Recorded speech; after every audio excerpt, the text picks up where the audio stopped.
आज राष्ट्रवाद martial art Narkatiaganj के ब्रांच में इंडियन जिनसु कराटे फेडरेशन के प्रधान में 35वीं ये बेल्ट ग्रेडिंग के आयोजन रखा गया, जिसमें 50 बच्चों ने पार्टिसिपेट किया, जिसमें अलहन ने गोल्ड मेडल लेकर ब्लू बेल्ट में प्रमोशन पाया और सभी बच्चों ने अपना बेल्ट प्रमोशन पाया, जिसमें इंडियन जिनसु कराटे फेडरेशन के चेयरपर्सन सिहार इंजीनियर राहुल श्रीवास्तव ने बेल्ट बांधकर प्रमोशन किया।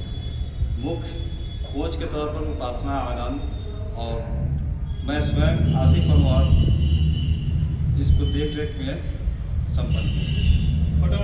बेल्ट प्रमोशन पाने वाले खिलाड़ियों को बहुत बहुत बधाई और शुभकामनाएं।